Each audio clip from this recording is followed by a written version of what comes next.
Japan has a long history with cats. From cat cafes to cat shrines, cats certainly hold a beloved position within Japanese culture. However, cats are curiously absent from early Japanese poetry. In ancient Japan, cats were not viewed as friendly faces, but rather frightening monsters. Within ancient Japanese culture, it was believed that if one kept a cat as a pet for too long, when it grew older, it would sprout another tail and begin to hunger for humans. Additionally, all cats with long tails were thought to eat humans. Even today, many cats in Japan have shorter tails due to concerned people killing long-tailed cats who they feared may hurt their fellow humans. In the Tsurezuregusa, an essay from the Kamakura period, it is written, Yama-oku ni nekomada toyu mono ga ite, hito o kuu sou da. Deep in the mountain lies something called nekomada, who hunger for humans. The nekomada became a very real fear for the Japanese and populated their ghost stories and other scary folklore of the time, becoming the subject of both plays and books. Concerning their appearance, in the diary of Fujiwara no Teika, it was written that they have eyes like a cat and a large body like a dog. However, nekomata were not only compared to dogs.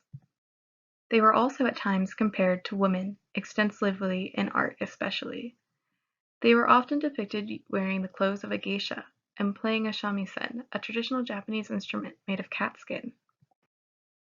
In Japan, the connection between women and horror is firmly established, seen in ghost stories and modern horror movies. Furthermore, like nekomata, the scary old woman as a trope is prominent in Japan, with many Japanese monsters, or yokai, often taking on a feminine appearance, such as yurei like okiku and oiwa.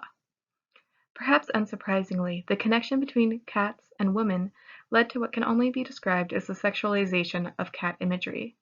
When cat poems do start to appear, they are often related to two subjects, woman or sex, or a combination of the two.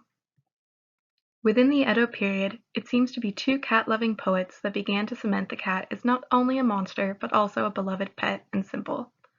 Both Basho and Issa kept cats as pets, and both, in their poems, began to flesh out the symbology of the cat beyond horror. One poem by Basho reads, Gradually helped to sit up, she combs her hair. Cat fondly caressed by the one I adore, to stop blossoms from falling, if only there was a way. In this poem, the cat and the woman are associated with each other. The poet wishes he could be the cat in the woman's arms. The beginning lines of the poem, gradually helped to sit up, point to the woman being older and closer to death. The final lines, regarding falling blossoms, conjure images of cherry blossoms, a common symbol of human transience within Japanese culture. One may reflect on the fact that woman, cat, and slightly negative ideas of loss or death are all alongside each other in this poem. Another poem by Basho reads, Like a saint, dog stepped on by cat in heat. In this poem, we see a more comical depiction of a cat so love-struck by heat that it walks right over top of a dog, typically its predator, without paying him any mind. In Issa's poems, the cat and love are very firmly linked. Koi neko no nukuranu kao de modori keri. The lover cat with an innocent face comes home. Koi neko ya kuchin namezuri o shite modoru. The lover cat, licking its lips, returns home.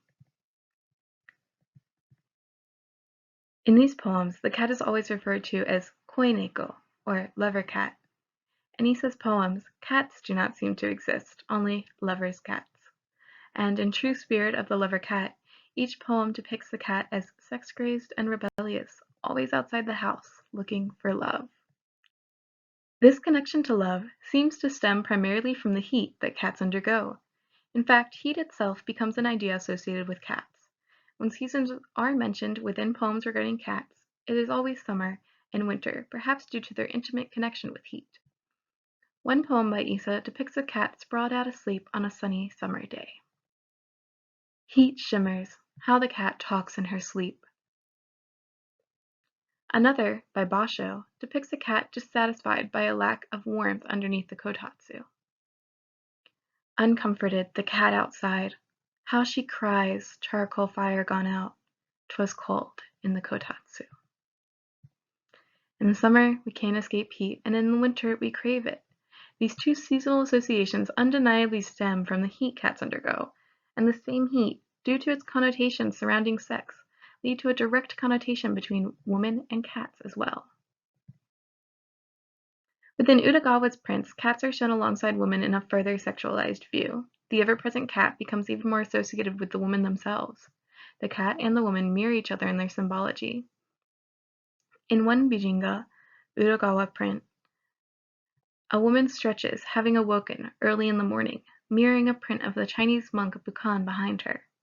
Beside her, a cat does the same. As the woman mirrors Bukan, the cat mirrors her as well. In yet another print, a cat sneaks into the kimono of a woman, the surrounding text telling of Buddhist ideas of profit using puns based on the verb furu. In both prints, the short tail of the cat is clearly apparent, perhaps to say that these cats are harmless, unlike their long-tailed counterparts. The juxtaposition of the cat next to the light-hearted Buddhist texts also contributes to a harmless, although slightly risque depiction of woman and cat. In another print, Cat Beauties Relaxing in Summer, we further see the sexualization of cats as they take the place of women, lounging around on a hot summer's day. Again, we also see the connection to the summer season. Within ancient Japan, cats were scary and something to be feared, lest they grow old and eat you. However, as conceptions of the cat start to broaden, we see the cat associated with heat, woman, and sex. So how did the cat become the beloved cute symbol we often see in Japan today? In the same Edo period that Basho and Issa began writing poetry about their beloved pets, we also see the addition of the Maneki Neko to the cultural zeitgeist. Perhaps as poets and artists humanized cats and beauty standards for women additionally changed, favoring cuter ideals, the image of the cat shifted too, to become the cultural icon it is today, from cat cafes to Hello Kitty.